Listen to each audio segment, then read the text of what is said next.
안녕하세요. 저는 오늘 사회를 맡은 유경숙이라고 합니다.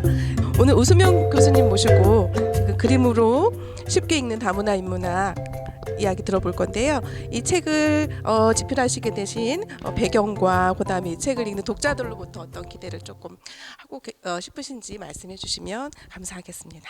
네, 점점 우리 사회가 다문화 사회로 가고 있다라는 걸 많이 느끼실 거예요.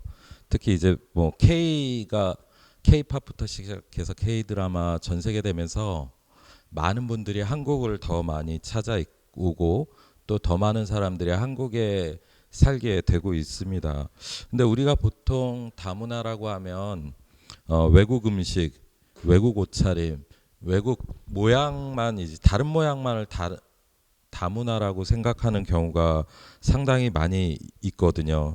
근데 그렇게 이국풍만을 강조하는 다문화는 서로 얼마나 다른가에만 집착하게 되기 때문에 다문화가 만들어내는 본질적인 영향력이나 힘들 이런 것들을 제대로 이해하기 어려울 수 있거든요.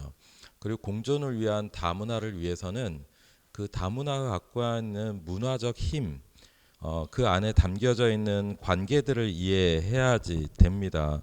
그래서 피터슨이라는 다문화 연구학자는 이런 다문화를 바라보는 데 있어서 그냥 표면적이고 외형적인 이런 것들만 바라보게 될 때에는 우리가 가장 본질을 놓치게 된다.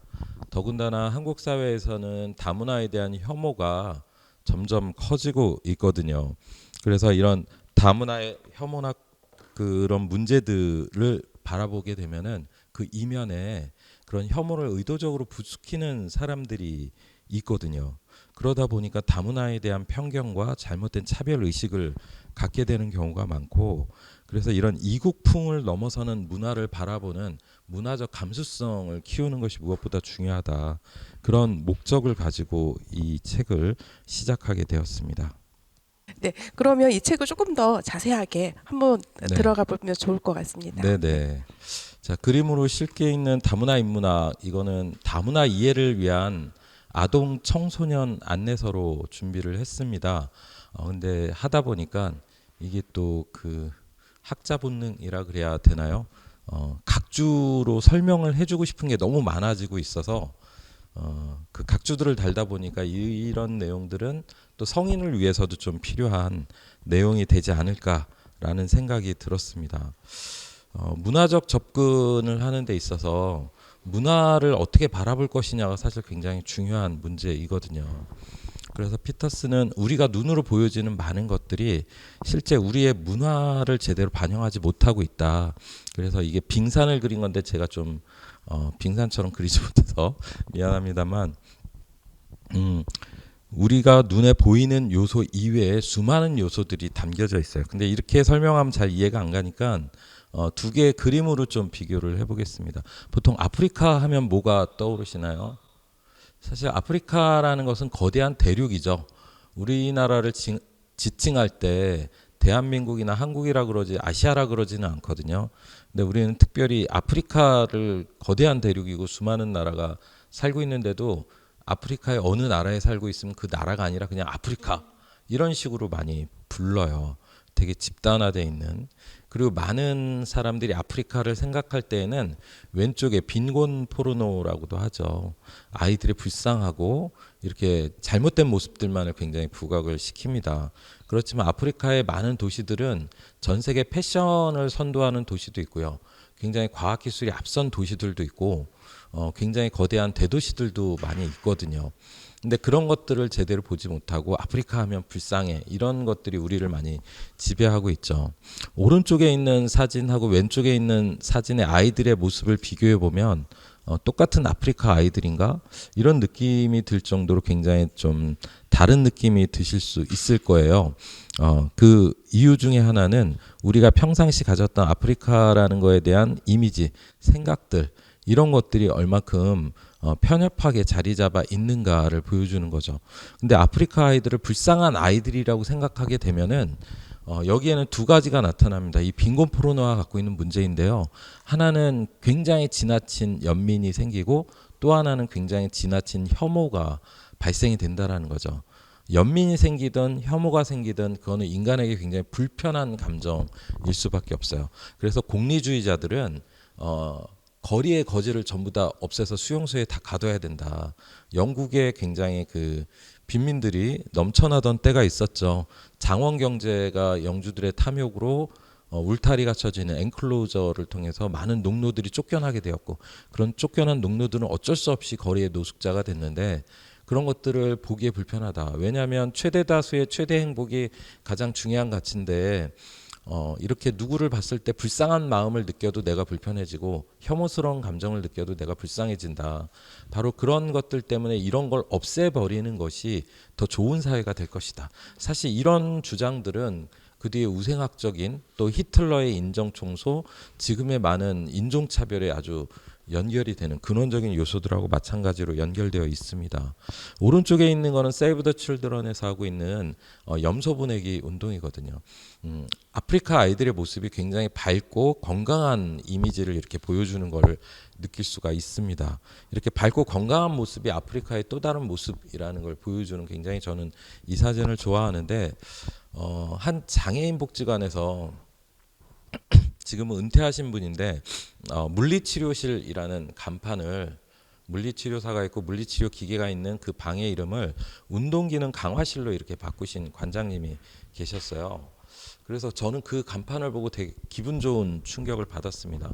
보통 장애인 복지관에 오는 장애인들은 물리치료를 받으러 가죠. 치료를 받는다는 건 본인이 환자이고 수동적인 존재가 된다는 걸 의미합니다.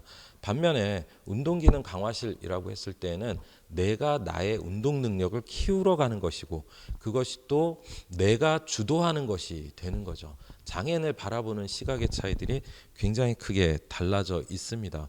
문화란 바로 우리의 삶을 지배하는 이런 다양한 의식들이 그 기반에 깔려져 있는 것이거든요. 그래서 피터스는 바로 그런 부분들이 우리에게 계급적이고 비계급적인 이런 요소들을 많이 이국풍이 감추고 있다라는 지적을 하기도 합니다. 그래서 그런 목적을 가지고 이 책은 총 6개의 마당으로 되어 있습니다. 6개의 마당에 20개의 이야기로 들어가 있는데, 처음에는 동양과 서양이 어떤 차이에 의해서 이렇게 다른 생각을 갖고 있는가. 예를 들면 원숭이 팬더 바나나 하면 동양 사람들의 대부분은 원숭이와 바나나를 선택하지만 서양 사람들의 대부분은 원숭이와 팬더를 선택하는. 그래서 우리가 하늘을 나는 용을 볼 때에도 서양의 용은 날개가 있어야 날지만 동양의 용은 날개가 없어도 날거든요. 그래서 이렇게 동양과 서양의 그런 차이들, 이런 차이들이 어떤 기원에 의해서 이루어졌는지를 다루는 게 첫 번째 마당입니다. 그래서 흙의 문화와 돌의 문화, 그리고 이런 것들이 굉장히 우리 주변에 많은 우리의 삶과 행동에 영향을 미치고 있다는 것과, 또 한국이라는 나라가 이렇게 반도 안에 갇혀 있는 나라가 아니라는 것에 대한 이야기를 합니다. 시간 관계상 충분히 다 설명을 못 드리지만 베트남 인근에도 백제 마을이 있었고, 북경에도 고구려군이 오랫동안 주둔했던 그런 고구려 진영이 있었고, 또 과거의 신라방은 당나라의 황제조차도 어떻게 할 수 없었던 굉장히 막강한 힘을 가졌던 자치구였거든요.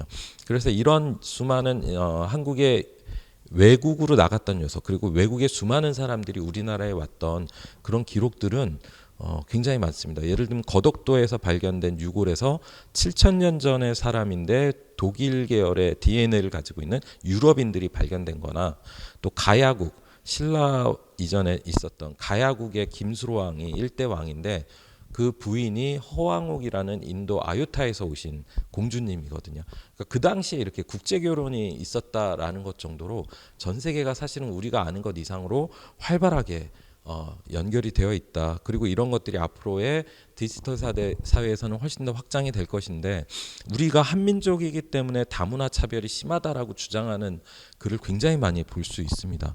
그렇다면 영어를 쓰는 백인에게도 똑같이 차별을 해야 되거든요. 근데 그렇게 하지는 않는다라는 것은 이게 어떤 만들어진 허상이고, 실제 우리의 7,000년의 역사를 바라보더라도 해외와 수많은 교류들이 했던 이야기들이 담겨져 있습니다. 그래서 다문화를 조금 더 폭넓게 이해하는 게 첫 번째 마당이고요. 그 다음에 두 번째 마당에서는 다문화 폭력과 차별을 좀 다른 관점에서 접근하는 내용으로 들어가 있습니다. 그래서 형식적 폭력, 관계적 폭력, 문화적 폭력 이렇게 구성을 했는데요.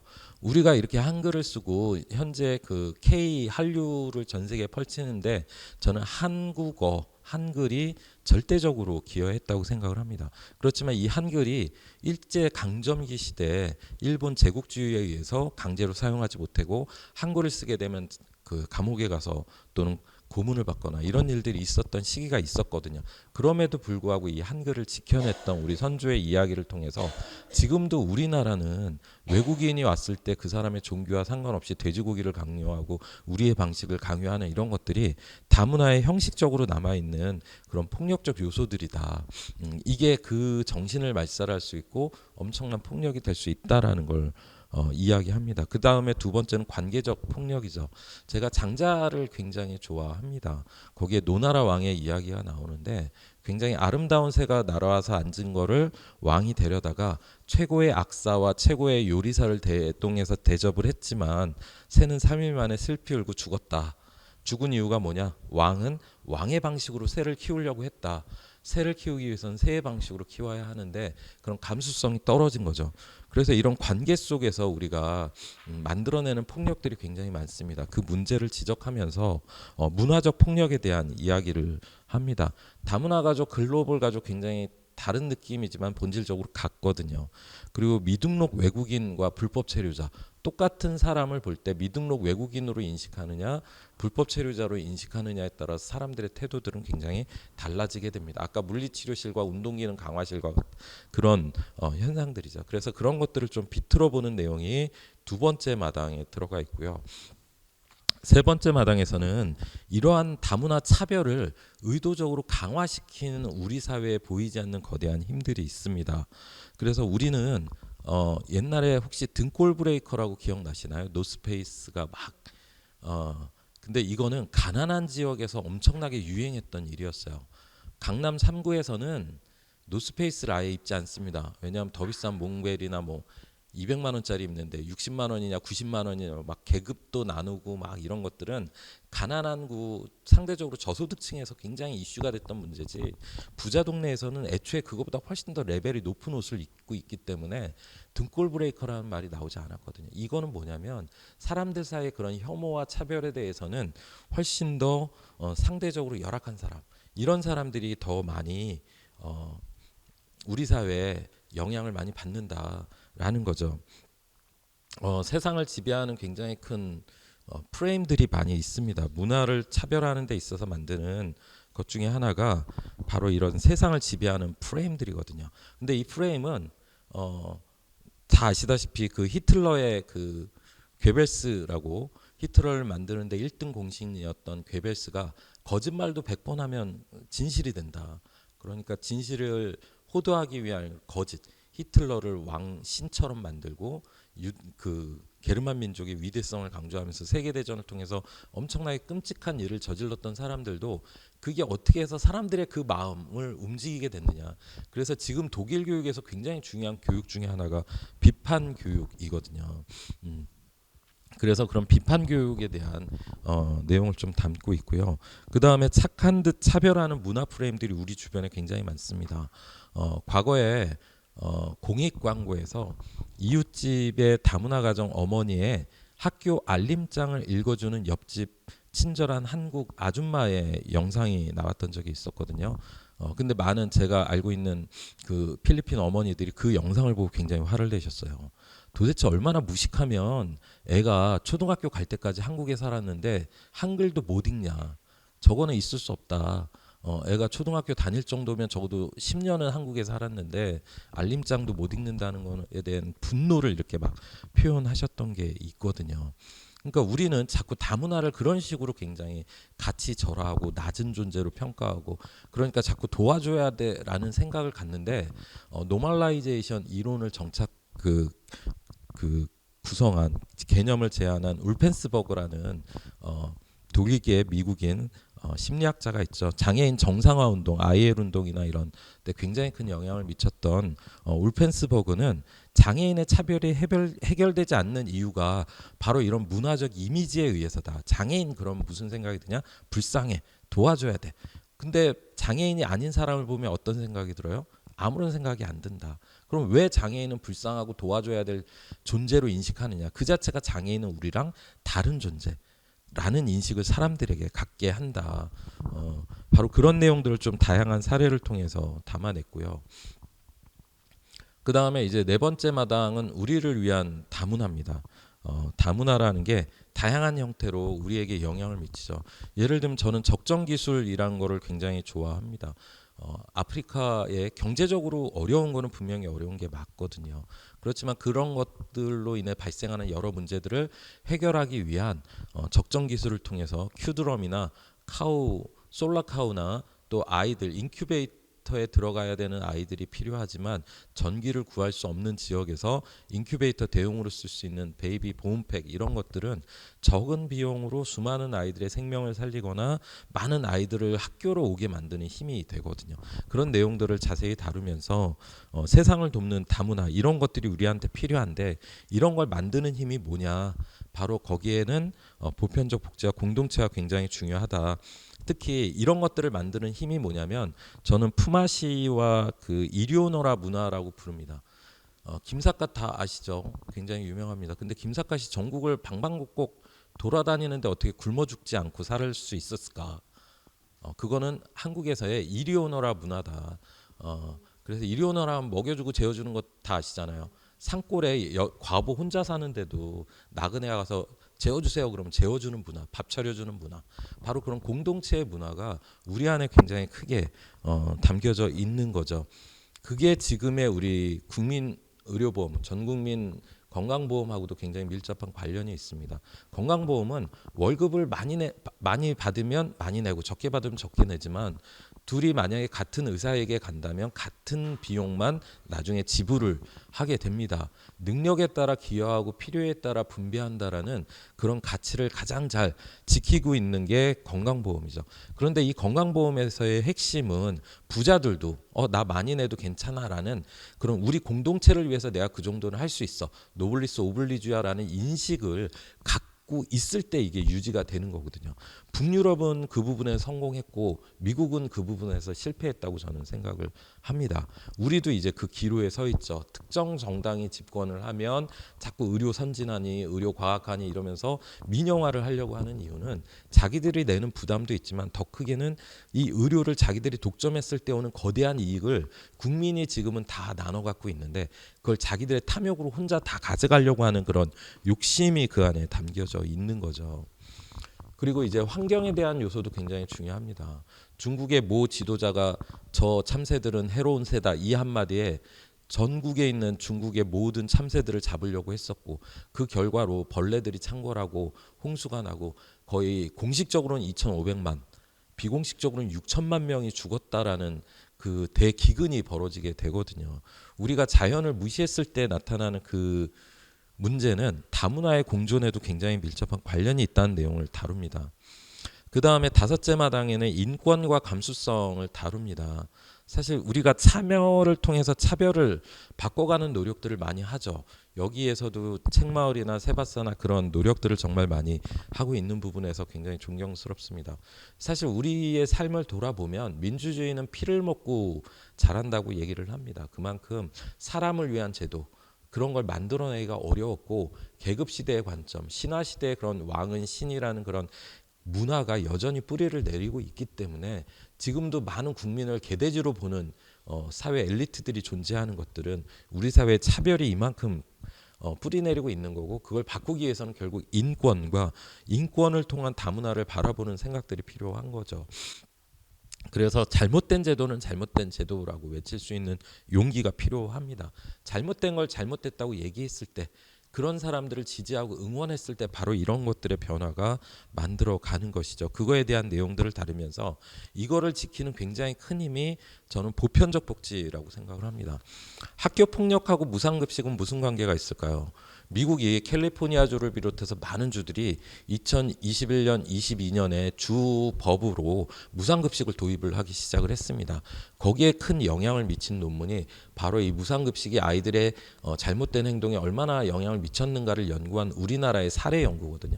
2010년부터 우리나라의 무상급식이 확대되고 있었는데 왼쪽 아래 조그만 지도가 보이시나요? 지도에 보면 색깔이 엷은 데는 아직 무상급식이 안 되고 있는 지역들이에요. 우리나라도 아직 무상급식이 안 되는 지역들이 많이 있습니다. 그런데 무상급식이 확장되면서 아이들의 행동에 굉장히 큰 변화가 생겼는데 그게 뭐냐면 학교 폭력이 줄어들었다는 거죠. 요즘 저는 글로리라는 영화를 봤을 때 너무 반가웠었습니다. 드라마죠. 글로리의 드라마에 보면 과거에는 학교 폭력은 그냥 힘세고 나쁜 놈이 저지르는 거였지만 지금의 학교 폭력은 권력을 가진 자들이 이뤄내는 폭력이거든요. 그거를 지금 정권에서 극명하게 드러냈죠. 뭐 지금 정권이 임명하는 수많은 인사들을 보면 얼마 전에 사퇴한 방송통신위원장까지 자녀들이 학교 폭력에 연관이 안 된 사람들이 없어요. 그만큼 학교 폭력은 본질적으로 권력에 의해서 이루어지는 거거든요. 그때 선별급식은 가난한 애들은 돈 내고 못 먹으니까 너희는 가난함을 증명해야 돼. 그럼 공짜 밥 줄게. 그러니까 그거는 가난한 아이와 아닌 아이를 끊임없이 편가르는 문화를 만들어냈습니다. 그렇지만 모두에게 주는 이 공동의 급식은 모두가 똑같은 밥을 먹는 존재라는 걸 문화적으로 자각을 시켰죠. 저는 여기서 이제 많은 평등 논란에서 놓치고 있는 부분이 바로 이런 가치의 평등, 문화적 평등을 만들어내는 배경을 만들어야 한다라는 것인데 우리는 뭐 결과의 평등이냐 기회의 평등이냐 자꾸 이 얘기에 너무 많은 에너지를 소모하는 것 같습니다. 그래서 아이들의 학교 폭력을 막을 수 있을 만큼의 이런 보편적 복지가 갖고 있는 힘들 이런 것들을 우리가 잘 지키고 발전시켜 가야 된다고 생각을 합니다. 그러기 위해서 가장 중요한 거는 출발점은 나로부터 출발을 해야 된다라고 생각을 하거든요.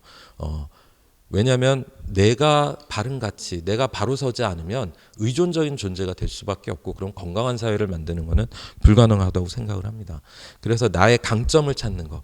예를 들면 하얼빈은 추위로 굉장히 고통을 받아왔던 얼음의 땅이었지만 그 추위를 강점으로 바꿔서 등빙제를 만들었고 1년에 수천만 명이 방문하는 우리나라 인구수만큼의 사람이 방문하는 세계적인 축제가 되었거든요. 자기의 약점을 강점으로 만드는 것. 그리고 미래의 꿈을 위해서 정주영 회장의 그 아산 서산의 이렇게 땅 간척지 만드는 공사 굉장히 유명하죠. 서해의 물살이 너무 빠른데 그 물살을 막고 거기에 간척지를 만드는 게 너무 힘들었지만 거대한 폐 유조선을 가져다가 물을 채워서 가라앉히고 그 유조선이 막아내는 힘으로 땅을 간척을 성공시켰던 새로운 아이디어, 지혜 이런 것들은 수많은 실패에 대해서 답을 찾으려고 하는 노력들로 만들어진 결과거든요. 그래서 실패를 두려워하지 않는 삶, 되게 유명한 표현이 있죠. 정주영 회장이 했던 내 인생에 실패는 없고 시련은 있다. 시련은 있고 실패는 없다. 우리가 실패라고 생각하는 것이 다 시련이죠. 에디슨도 비슷한 표현을 했어요. 전구를 만들기 위해서 에디슨의 인격은 좋아하지 않지만 전구를 만들기 위해서 1000여 번 가까운 실패를 경험했 걸 어떻게 극복했냐라는 기자의 말에 나는 실패한 적이 없다. 꾸준히 실험을 했을 뿐이다. 라는 대답을 했다고 합니다. 그래서 지혜로운 마음을 갖는 것 지혜로운 마음을 갖는다는 것은 결국 타자를 사랑하고 그 힘으로 우리가 어떻게 하면 함께 공존할 수 있을까 평화를 꿈꾸는 그 마음에서부터 시작되는 것이 아닌가에 대한 이야기로 마무리를 합니다. 네, 이렇게 책의 내용을 설명을 드렸습니다. 네. 지금 한 권의 책을 지금 몇 분 만에 다 말씀을 해주셨는데요. 저는 선생님 제가 교육복지센터라는 곳에서 일을 하고 있어요. 그래서 교육복지라는 걸 하고 있는데 교육복지도 결국 하나의 또 선별복지에 들어가거든요. 그나마 다른 보건복지부나 드림스타트나 여가부서 하는 어떤 특정한 기준이 있어서 하는 것보다 저는 조금 더 유연함이 있기는 하나 그래도 조금 더 선별적인 복지를 좀 하고 있어서 그 부분에 대해서 항상 늘 고민이 좀 많은 지점이 있거든요. 근데 요즘에 좀 드는 고민은 의뢰되는 학생들 중에서는 대부분 이제 다문화 학생들의 의뢰 비율이 점점 높아지는 거예요. 거기에 이제 다문화 비율, 뭐 이주 여성들이 결혼해서 나온 아이들도 있지만 중도에 또 들어오는 아이들에 대해서 문제가 좀 많이 좀 불거지고 있는데, 그 아이들을 현장에서는 좀 어떻게 좀 지원을 해야 될지에 대한 고민들이 항상 있는 거예요. 일단 기본적으로 언어가 통하지 않다 보니 이 친구를 만나줄 수 있는 상담이나 뭐 다른 사회복지사들을 찾는 것도 되게 어렵고, 그럴 때 현장에 있는 사회복지사들한테 혹시 어떻게 하면 조금 더 그분들과 쉽게 지원을 좀 할 수 있을까요? 일단 김대중 대통령이 꿈꿨던 교육복지 사업의 경우에는 평등의 가치가 굉장히 잘 담겨져 있었어요. 그래서 교육과 문화와 복지의 균형 잡힌 접근, 그리고 복지만으로 했을 때 생기는 가난한 아이들에 대한 차별성, 이런 걸 배제하고 일단은 저소득 지역에서 출발을 하지만 전국으로 확장시키려고 했던 것이 김대중 대통령의 목표였거든요. 그 노무현 때까지는 이렇게 잘 성장하다가 아시다시피 이명박 정권 들어서면서 교육복지에서 복지 빼고 교육 투자로 갔다가 다시 일선의 교장 선생님들이 반대해서 교육복지로 다시 회귀했던 이런 과정들을 보면서 교육을 바라보는 그 정권의 가치관을 좀 잘 봐야 되는데, 우리가 그 이명박근혜 정권과 이렇게 거치면서 그 원칙이 너무 많이 훼손이 됐어요. 그래서 그 부분이 일단은 좀 아쉽다는 생각과, 다문화 아이들의 가정의 언어 문제에 대해서도 사실은 이중 언어 정책이 기본으로 가야 되는 게 되게 중요하다고 저는 개인적으로 생각을 합니다. 그 아이들이 자부심을 느끼고 인정받을 수 있는 그런 경험들. 근데 이게 지역별 편차가 좀 많이 나는 것 같아요.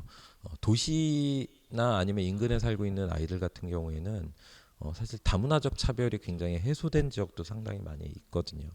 근데 이제 전통적인 도시, 그 농촌 도시나 이렇게 시골 도시에 속할수록 아직 전통적 관습들이 좀 많이 남아 있는 것이 아닌가 개인적으로 좀 생각을 하는데, 일단 그 아이들이 자기들의 강점으로 주변에서 인정받을 수 있는 역할들을 어떻게 만들어낼 것이냐가 굉장히 중요하거든요.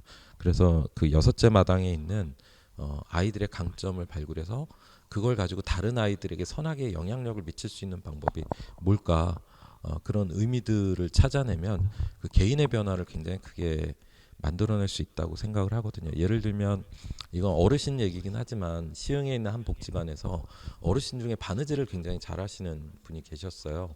그래서 복지관에 플랜카드하고 이런 그 플랜카드 행사 끝나면 안 쓰니까 그 어르신에게 바느질 세트하고 이렇게 갖다 드렸었는데, 그분이 그걸 장바구니로 만들어서 복지관에 기증을 하셨습니다. 그 복지관 다자회 때 어르신 감사합니다 캐리커처를 출력해서 붙여가지고 그걸 이렇게 나눠드렸더니 그분이 너무 행복해하시고 감사하시고, 그 전에는 밑반찬 받고 후원을 받는 그런 존재였지만 자기가 이웃을 위해서 뭔가 할 수 있다는 그 경험을 하시고 나서는 굉장히 삶의 태도나 이런 모습들이 달라졌다. 바로 그런 강점들을 어떻게 잘 찾아낼 것이냐로부터 시작하는 게 좀 필요하지 않을까 생각을 합니다. 그러니까 그 강점 찾는 거 되게 중요하긴 한데요. 일단 저희는 일단 기본적으로 이제 학교에서 아이들을 이제 의뢰를 하다 보니까 어떤 친구들을 의뢰하냐면 아버지 따라서 아니면 엄마 따라서 부모님 따라서 그냥 그 어른의 생각으로 그냥 아이들을 데리고 들어오는 거죠. 그래서 공교육 현장에 아이들을 그냥 넣는 거예요. 넣는데 이 아이는 어쨌든 아무것도 들을 수 없고 들리지 않는 그 교실 안에서 혼자 이렇게 있는 상황들이 되잖아요. 그런 상황에 이중언어 강사를 다 배치할 수 있는 상황도 아니고, 그러다 보니까 온전히 이 아이는 그냥 그 점점 더 우울한 그거로 빠져드는 상황에 가장 힘든 부분이 그런 부분이더라고요. 그 멘토로 모 구에서 서울의 모 구에서 엄청난 돈을 투자했는데 실패했던 적이 있어요. 거기서 했던 문제를 진단하는 방식은 가난한 집 아이들이 가난을 대물림을 끊기 위해서는 좋은 대학에 가서 열심히 공부해서 좋은 대학 가서 좋은 직장을 가면 끊는다. 그러니까 좋은 대학을 가기 위해서는 공부를 잘 시켜야 돼. 그래서 많은 이제 교사들 자원하는 대학생들을 과외 교사로 배치를 했죠. 근데 실패했습니다. 애들 입장에서 보면 낯선 아줌마 아저씨가 그쵸. 와가지고 예. 공부하자 그럼 공부하고 싶은 마음이 생길까요? 그 평상시 습관도 안 돼 있는데. 근데 그때 열린사회 강북 시민회라는 곳에서 멘토 프로그램을 비슷하게 했었어요. 조금 옛날 얘기긴 하지만 그때 여기서 했던 방식이 뭐냐면 제일 처음에 아이들과 멘토들을 데리고 놀이공원에 갔습니다. 가서 자유이용권 바깥 간식값 주면서 너 마음대로 놀다 몇 시까지 오세요. 그러니까 멘토가 거기서 아이들한테 물어보는 거는 너 뭐 타고 싶어? 뭐 먹고 싶어? 그래서 아이들이 해주는 거거든요. 근데 그게 굉장히 중요한 게 뭐냐면 내가 하고 싶은 거를 표현하게 만드는 훈련인 거예요. 그러니까 아이들이 나 이거 하고 싶어요, 저거 먹고 싶어요 그럴 때 같이 해주면서 아이들이 하는 거를 같이 해줌으로 인해서 아이들에게 이 멘토는 내가 원하는 걸 말할 때 들어주는 존재라는 자각을 만들어줬습니다. 그리고 이제 돌아오는 길에 아이들한테 숙제를 줬죠. 야, 다음에 또 토요일 날 이 아저씨 아줌마가 너랑 같이 놀아줄 건데 너가 가장 하고 싶은 걸 하나 정하면 그걸 같이 해줄 거야. 그러면 아이들이 도망갈까요? 안 도망가죠. 그렇죠. 예. 근데 몇 개월이 지나서 그 아이들의 대부분이 다니는 초등학교 교장 선생님한테 전화가 왔대요. 그래서 받아보니까 학교에서 그 아이들이 맨날 지각하고 말썽 부렸던 아이들인데 어느 순간 아이들의 행동이 달라지기 시작했다. 되게 주도적이고 적극적이고 지각도 안 하고. 그래서 이런 변화를 학생 주임 선생님이 캐치를 하셨나 봐요. 그래서 교장 선생님한테 말씀을 드렸고 교장 선생님이 도대체 무슨 일이냐라고 해봤더니 그 아이들이 다 멘토 프로그램에 참여한 아이들이라는 걸 알고 그 학교에서 전화가 왔답니다. 초등학교에서. 그래서 교장 선생님 나중에 감사패도 수여하고 막 이런 과정들이 있었는데 접근하는 방식을 어떻게 이해할 것이냐. 우리 한국 사회에서의 아주 중요한 그 접근 방식은 관계 지향적이어야 하는데 우리가 사회복지 프로그램의 대부분이 미국에서 가져왔거든요. 근데 미국 프로그램의 특징은 과업 지향적인 문화적 속성이 있어요. 기본적으로 문화적 프레임이 굉장히 다른데 그 프레임을 이해하지 못하고 그 프로그램들을 갖다 쓰다 보니까 사회복지 현장에서 굉장히 많이 생기는 실수 중에 하나가 그런 문화적 차이 때문에 생기는 갭을 이해하지 못하고 프로그램 중심으로 가다 보니까 실패가 많이 생기는 거거든요. 그러니까 한국적인 사람들의 문화적 감수성, 아이들이 좋아하는 것, 바라는 것 이런 관점으로 계속해서 찾으려고 한다면 훨씬 더 많은 방법을 찾을 수 있을 거라고 생각을 합니다. 근데 그렇게 이제 되게 좋았던 성공적인 그런 경험들이 그러면 조금 더 확대되어지지 않고 아니 그게 또 모든 게 정책적인 거나 아니면 정치적인 부분들이 조금 다 결합되겠죠. 그렇게 가려면 네, 정치적 변화가 제가 네. 사실 그림에 보면 전태일 열사의 그림이 있는데 저희 누나가 이 그림을 그렸어요. 그때 이제 저희 누나가 전태일 열사에 대한 그림에 대해서 좀 불편함이 있었습니다. 사실 이렇게 잘못된 사람답게 살 권리, 잘못된 제도를 잘못됐다라고 말하는 게 굉장히 어려운 일이거든요. 제가 모금의 수많은 보고서와 자료집을 검토한 적이 있었는데 사전사후 측정을 하면 잘 안 나오는 경우가 되게 많아요. 근데 보고서에 보면 내가 보기에 클라이언트가 좋아졌는데 사전사후 했더니 잘 안 나왔다. 그 얘기가 정말 몇백 번을 봤어요. 그럴 때마다 굉장히 안타깝습니다. 내가 보는 게 맞고 척도가 안 나왔으면 둘 중에 하나는 틀린 거거든요. 그러면 척도가 잘못됐으면 척도가 잘못됐네. 다음에 더 좋은 방법을 찾아야겠습니다. 이런 결론을 제가 한 번도 보질 못했어요. 왜 우리는 그렇게 문화적으로 그렇게 을에 너무 익숙한 삶에 그냥 살아가고 있는가. 잘못했으면 잘못됐다고 해야 된다. 더 큰 문제는 뭐냐면 예를 들면 은둔형 외톨이 어르신이다. 그럼 자존감 척도, 사회성 척도, 대인관계 척도 이런 걸 쓰는데 그런 척도를 썼을 때 5% 좋아진다, 10점 향상시킨다 이런 목표를 써요. 근데 정말 10점 좋아진 사람, 20점 좋아진 사람 뭐가 달라요? 사회성이 5점 좋아지고 10점 좋아지면 뭐가 달라요? 물어보면 대답을 못 하거든요. 왜냐하면 그게 추상적인 정보이기 때문에. 더 문제는 P는 0.05로 통계적으로 유의미하게 나왔다고 하더라도 그러면 자존감 점수, 사회성 점수, 대인관계 점수 올라가면 이분이 이제부터 은둔형 외톨이 아니냐라고 할 수 있어요? 라고 하면 그것도 아니거든요. 그러니까 우리는 이런 잘못된 관행과 방식에 저항하지 못하고 너무 오랫동안 갇혀 살았어요. 그러다 보니까 잘못된 거는 그냥 잘못된 거야. 내가 그냥 감수하고 살아야 돼. 이런 삶으로 살다 보니까 결국 바뀌는 게 없는 거거든요. 이 아이들을 위한 문화, 김대중 대통령이 교육복지에서 꿈꿨던 그런 꿈들이 왜 현실에서 이렇게 망가졌는가. 결국은 탐욕을 가진 소수의 정치인들이 권력을 잡으면서 그들이 그들의 뜻대로 만들어 갔을 때 우리도 거기에 탐욕에 의해서 동조를 했거나 아니면 잘못된 걸 알고 있어도 에이 나만 피해 안 받으면 돼 이런 생각으로 바라봤기 때문에 그런 것들이 확산된 거거든요. 그렇기 때문에 제가 마지막 장에서 나를 위한 다문화라는 게 정말 중요한 게 우리가 이웃과 평화를 위한 가치에 기반한 자기 정체성을 가져가야 된다라고 생각을 하거든요. 독일 교육이 되게 부러운 것 중에 하나가 초등학교 때 교육의 핵심이 성교육, 정치교육, 생태교육 중심이라고 하거든요.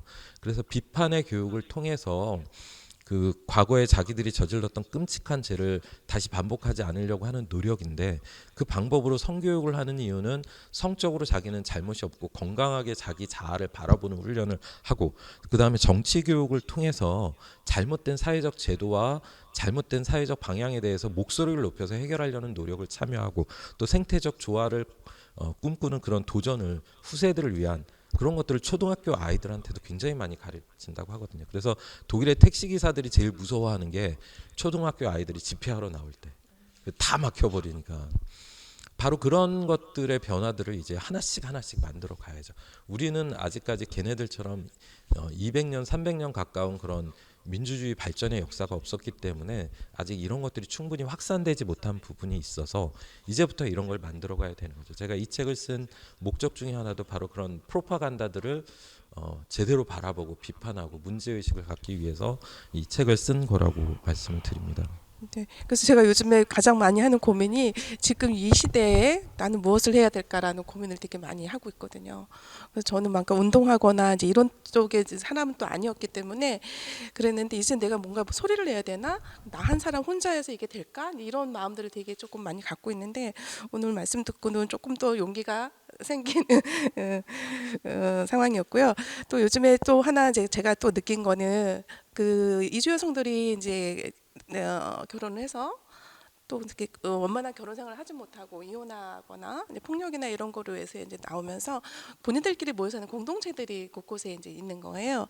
근데 이제 지금 너무나 좋았던 거는 그 안에서 그 10가정을 컨트롤하는 그 사람이 본인이 당사자면서 사회복지를 취득을 해서 그 10가정을 본인이 케어를 하고 있는 상황을 제가 보고 너무나 고맙고 좀 감사했던 마음인데 거기 10가정이 나라가 다 달랐던 거죠. 근데 그분들도 자기네 나라에서 되게 고등 교육을 받았고 뭔가 했던 사람들이 이제 한국이라는 나라에 와서 뭔가 이렇게 아래로 많이 내려가 있는 그 상황에 자존감도 많이 떨어져 있고 되게 우울한 상황이었는데 이분들이 자원으로 쓸 수 있는 자원이란 말은 좀 그렇지만 이분들이 되게 훌륭한 어떤 사람으로서 함께할 수 있다고 생각이 들거든요. 그래서 그분들을 사회복지사로서 돕기도 하고 또 거기서 상담이라는 걸 배워서 또 다른 아이들도 상담도 좀 할 수 있게 이런 것들을 좀 만들어내는 게 지금 필요하지 않을까 저는 요즘 그런 생각들을 좀 하고 있거든요. 네.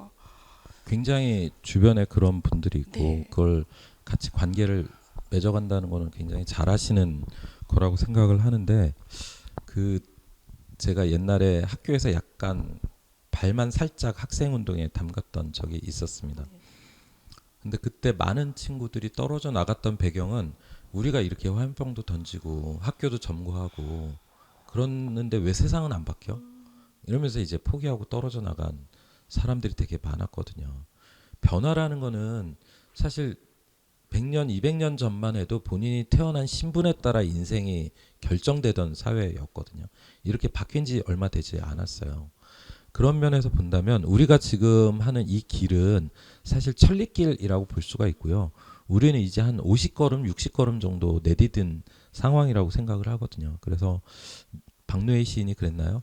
그래서 그대 사라지지 말아라. 네.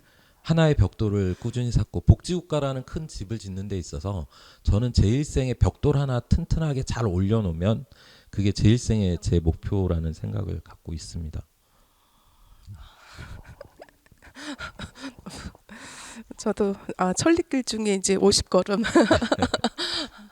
저는 아직 70걸음으로 70걸음. 저는 아직 걸음마 시작도 안 한 상황인 것 같기는 한데요.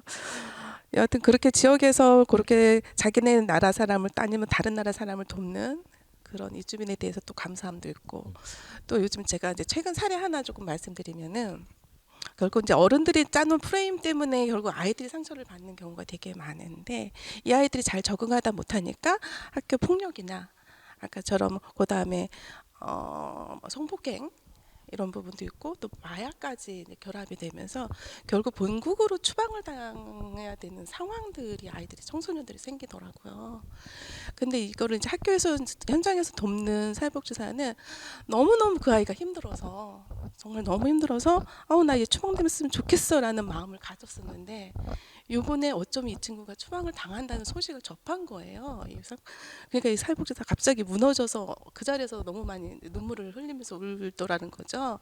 이 아이의 강점을 찾고 뭔가를 해줬어야 되는데 자기로서는 한계가 너무 많다 보니 그래서 정말 난 너무 힘드니까 난 너네 나라로 너 돌아갔으면 좋겠어 이렇게 했는데 그게 말대로 된 상황이 되니까 그런 힘듦이 있는데 그렇게 학교 현장이나 지역에서 이렇게 아동 청소년들을 만나고 있는 신부자들에게 혹시 용기 아니면 응원할 수 있는 어떤 한마디 같은 게 있을까요?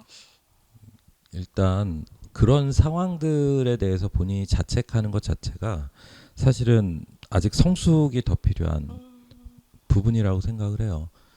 이런 얘기 좀 그렇긴 한데 제 와이프가 성숙에 관한 사회복지사 성숙에 관한 박사 논문을 썼는데 그 책을 읽어보시면 엄청 도움이 될 것 같은데 나중에 PDF 파일을 좀 공유해 주세요. 보내주시면 네. 제가 그 사회복지사께 전달을 좀 해보겠습니다. 근데 되게 느낀 게 그 아이가 부적응이라는 게 누구의 관점에서 부적응인가 어떤 길로만 가야 되는가 사실 세상의 관점으로 보면 저는 되게 실패한 아빠일 수 있어요. 왜냐하면 아들이 둘이 있는데 하나는 고졸이고 하나는 중졸이거든요. 둘 다 지금 병역의 의무를 수행하고 있습니다. 우리 사회에서 이제 중졸 고졸 둘 다 고졸이네. 검정고시를 봤으니까 미안하다 종현아. 근데 중요한 거는 그게 본인의 선택에 의해서 자기 길을 개척하는 과정에서 선택한 길을 가는 거기 때문에 저희는 응원을 해줬거든요. 그렇지만 세상의 기준으로 보면은 그게 또 실패한 아빠일 수도 있어요. 그런데 누구 기준으로 보느냐에 따라서는 또 다를 수 있다라는 거죠. 그러면 그 아이들을 판단하는 기준이 그 선생님은 어떤 기준으로 판단을 했는가 본인이 한번 성찰을 해보시고 그 다음에 그 아이가 추방당했다라는 것은 한국 국적을 갖고 있지 않다라는 걸 의미하니까 미등록 부모님 밑에 자란 아이라는 거죠. 지금 상황을 돌릴 수 없다면 앞으로 그런 아이들이 다시 생기지 않도록 본인이 어떻게 무엇을 해야 할까를 가장 잘하는 사람은 본인이거든요. 그 자리에 있는 분만큼 잘하는 사람이 없어요. 대신에 본인의 인식을 확장시키고 그동안 몰랐던 거를 깨고 진리라는 표현을 저는 되게 좋아하는데 레테의 강 들어보시죠? 망각의 강. 근데 거기에다 A자를 붙이면 알레테라 그래서 진리라는 단어가 되거든요. 진리는 망각이었던 걸 다시 드러내서 회복시키거나 잘못된 억압을 깨트리거나 이런 개념을 가지고 있어요. 그래서 그리스 애들이 진리라는 걸 애들이라고 그러면 다 어르신들인데 소크라테스 이런 분 죄송합니다. 그리스의 수많은 철학자들이 그 진리를 추구하면서 과거의 그런 틀들을 깨려고 굉장히 많이 노력을 했었죠. 결국 우리 삶은 죽을 때까지 계속해서 끊임없이 자아와의 싸움과 투쟁 그리고 자기의 그 과거의 자기를 깨는 작업이어야 한다. 과거의 자기가 내가 이렇게 얘기했는데 이렇게 돼서 너무 막 그래 라는 과거의 자아를 깨고 진리의 세계로 다시 성장하기 위한 노력들을 하는 것이 진짜 인생에서 우리가 가져야 될 사회복지사의 태도라고 생각을 하거든요. 굉장히 힘들고 고통스러울 것이고 제가 그걸 충분히 이해할 수 없겠지만 적어도 이렇게 말씀을 드린다면 그 과거를 깨고 다시는 그런 일이 안 생기거나 나타나지 않게 그 일로 상처받지 않게 그 아이들을 위해서 무엇을 할 것인가를 고민해 주셨으면 좋겠다라고 말씀을 드리고 싶습니다. 네, 제가 꼭 이건 전달을 하고 또 같이 고민을 좀 하도록 하겠습니다. 그 대부분 이제 저는 이제 주로 이제 아이들을 만나다 보니까 근데 아이들이 이제 학교의 교육을 이제 공교육을 받잖아요. 근데 이제 어느 순간부터 아이들을 이렇게 나누는 게 많아지는 거야. 얘는 학습 부진이네. 얘는 약간 좀 경계네. 얘는 다문화? 아 얘는 뭐 좀 경제적으로 우울한 뭐 어렵고 얘는 정서적으로 또 문제가 있네. 애들 이렇게 아이들을 계속 나누는 작업들을 하고 그거에 맞춰서 계속 뭔가 정책이나 제도들을 하면서 거기다 예산을 투입을 하고 또 새로운 창구를 센터를 만들어내고 하는 작업들이 전 되게 너무너무 불편하거든요. 그래서 이 부분에 대해서도 혹시 고민하시는 부분이 있으신지. 그게 이제 문화적으로 차별을 강화시키는 네. 정책이거든요. 우리가 다문화 혐오만 나쁜 게 아니라 문화적으로 그렇게 차별화시키는 정책이 나쁜 거죠. 스웨덴에는 굉장히 많은 커뮤니티 센터들이 있는데 그 센터들은 10대부터 80대까지 다 어울려서 교류하는 공간이라고 하더라고요. 거기에는 정치적 목적을 가진 그룹도 있고 지역의 어떤 자기들의 교육적 목표를 갖고 있는 그룹도 있지만 그런 것들이 공존하는 장을 만들어냈거든요. 근데 우리는 노인복지관, 장애인복지관, 아동복지관, 아동 지역아동센터 막 다 이렇게 쪼개는 거에 너무나 많이 쪼개버리면 그 쪼개서 소속된 집단들은 선별급식처럼 가난한 아이들과 네, 부자 맞아요. 아이들 같은 이런 효과가 필연적으로 발생할 수밖에 없거든요. 그렇기 때문에 무상급식을 통해서 아이들의 폭력 행위가 감소됐다는 그 이면에 사람들을 존중하고 칸트의 표현처럼 모든 사람을 목적으로 대하는 존엄성 있는 존재라는 그런 자각들을 말로 하는 것이 아니라 그런 문화적 방식으로도 그런 것들을 경험할 수 있도록 만들어줘야 되는데 자꾸 이렇게 분류하고 나누고 하는 것들은 사실 시장주의적 접근 방식이거든요. 네, 네. 그럼 이 얘기를 정말 제대로 이해하려면 시장주의적 게 도대체 뭐야라는 것까지 다시 들어가야 돼요. 그렇지만 더 이제 간단하게 결론만 얘기하면 이렇게 나눔으로 인해서 그걸로 인해서 엄청난 거기에 기득권들이나 네. 아니면 이익과 관련된 요소들이 생겨나게 된다라는 거죠. 그렇게 전문화시킬수록 파편화시킬수록 사람들은 계속해서 원자화돼요. 개별화되고 원자화되고 원자화된 사람들의 특징은 다른 사람의 시선, 나와 다른 사람들과의 관계를 만들어내기 어렵죠. 지난 마을 공동체에서 제가 비판적으로 좀 하나 보는 것 중에 하나가 마을의 문제, 마을의 그 관심사, 마을의 이슈에 집착한 게 저는 실패의 가장 큰 요인이었다고 생각을 합니다. 왜 그러냐면 나의 문제, 내가 바라보는 나의 관점에서의 마을의 문제로 갔어야 되는데 마을의 문제가 규정되고 너가 와 라는 방식이 된 거죠. 그거는 사람을 수동적인 존재고 마을과 관계없는 사람들을 많이 만들어내는 방식이었어요. 그래서 아이라는 관점이 마을에서도 굉장히 중요합니다. 나로부터 내 문제, 내 경험, 내 고민으로부터 출발해서 그런 고민을 가진 사람들끼리의 연대를 만들어가는 작업을 해야 되는데 우리는 거꾸로 접근을 한 거죠. 그러니까 그 투입된 예산과 기대에 비해서 굉장히 적은 효과를 가져온 거라고 봅니다.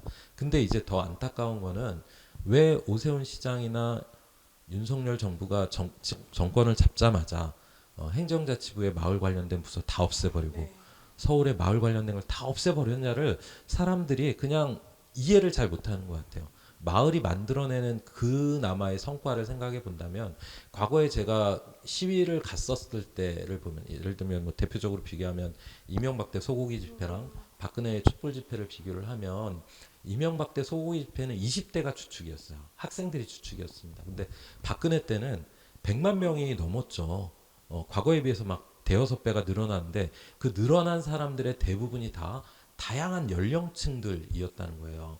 저는 보수층에서 여기에 대한 심각한 위기를 느꼈고 그 위기의 시작점 중에 하나가 마을이라고 진단을 하지 않았나라고 추정을 합니다. 그러니까 마을의 특징은 사람들이 모여서 공동체로 함께 고민하고 함께 만들어가는 힘이거든요. 참여하는 힘이고 그거를 없애기 위해서 이렇게 무리하게 전부 다 없애버린 게 아닐까. 서울 같은 경우는 그걸로 인해서 실직자가 갑자기 수백 명이 생겨버렸어요. 도시재생 마을공동체 그리고 제가 제일 아끼는 청소년 마을공동체 품에서 하는 숨이라는 청소년들만을 위한 마을 배움터 여기도 5명이 5년 동안 일했는데 그것도 그냥 전부 다 날려버리고 그렇게 했던 가장 큰 이유는 마을이라는 것이 만들어낸 공동체의 힘, 연대의 힘 이게 무서우니까 그걸 뿌리 뽑으려고 이렇게 무리하게 첫 작업부터 한 게 아니었나라고 저는 생각을 합니다. 그러니까 우리가 그런 걸 문화적 관점으로 해석하지 않으면 되게 이해하기가 어렵죠. 교수님 혹시 이후에 혹시 어떤 계획들이 혹시 있으신지 그리고 이거 다문화 뭐 도서 아니면 네. 다문화 관련 분야 쪽으로 조금 더 계획 있으시면 그 부분도 말씀해 주시면 네. 좋을 것 같습니다. 저는 일단 태생이 사회복지 사고 사회복지를 위해서 살아가는 게 벽돌 하나 쌓는 게 저희 목표이기 때문에 벽돌을 쌓는 작업을 계속 할 거고 그 벽돌을 쌓는 작업은 제가 제일 잘하는 방식으로 가야 된다고 생각을 하거든요. 그래서 역시 보니까 이 다문화 책이 저의 29번째 책이더라고요.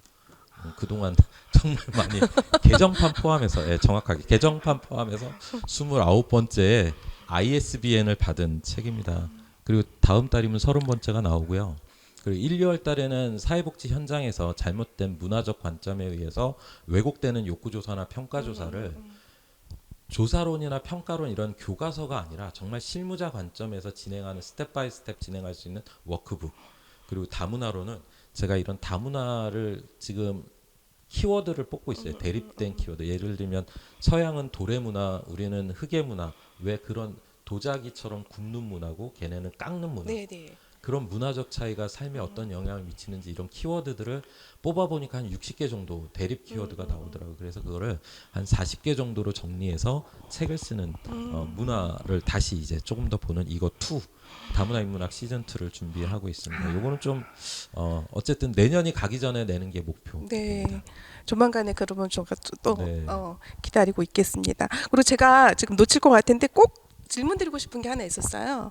여기 보면 그 한신대를 떠나 여행과 자유로운 방랑의 시간을 2년여 보내셨다고 하시는데 짧게 그 2년 동안에 어떤 거 하셨는지 들어볼 수 있을까요? 사실은 저는 11년 주기설이라고 하는데 이게 우연인지 99년도에 와이프하고 결혼하니까 복지관에서 너 나가 그래서 나왔어요. 그리고 11년이 지나서 2010년에 제가 한신대 계약직 교수로 있었는데 계약직 교수의 한계를 느끼고 사표 쓰고 나왔거든요.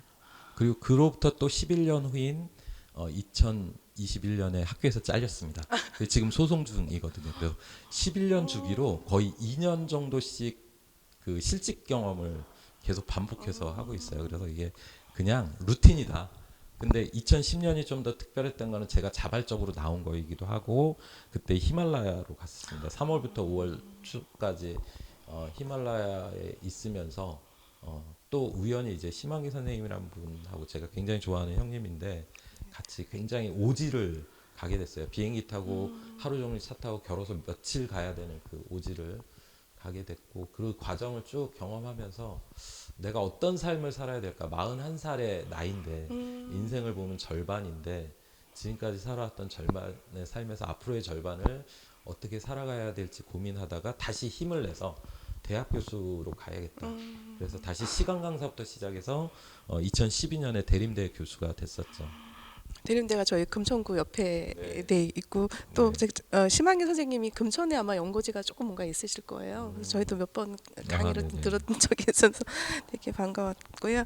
그럼 11년 후에 이제 앞으로 11년 후에도 또 이제 사표 내고 어디 가겠죠. 일 다 정리하고 네네. 세계 일주 한번 가보지 네. 않을까. 선생님 그리고 혹시 마지막으로 여기 하늘바라기 오미수님이라고 계시던데 네 성이 저는 이제 같아서 동생분이나 아니면 어떤지 네. 연관이 있겠다 싶었는데 소개 잠깐 해주셔도 좋을 것 같은데. 직접 하실래요? 저희 막내 누나고요. 제가 위로 누나 셋, 남동생 하나 있는데 저희 누나가 어렸을 때부터 그림을 너무 잘 그렸어요. 그게 저한테 굉장히 그 가슴속에 크게 남아 있었거든요. 그런데 이 책을 그림책으로 이제 구성을 하다 보니까 돈은 없지. 그때 잘린 지 얼마 안 됐을 때였으니까 돈은 없지. 그림 잘 그릴 사람을 이렇게 찾다 보니까 또 누나가 생각이 나서 누나의 노동력을 좀 착취를 했습니다. 네. 그래서 저희 누나는 신앙심이 굉장히 깊고 언제나 이렇게 포근한 누나로 지금 옆 동네 살고 있거든요. 네네. 저희 와이프한테도 큰 지지가 되고 있는 좋은 누나. 그리고 이 작업을 같이 해서 너무 좋았던 것 같아요. 그러셨구나. 네네 너무 감사합니다. 너무 그림 재밌게 보고요. 네.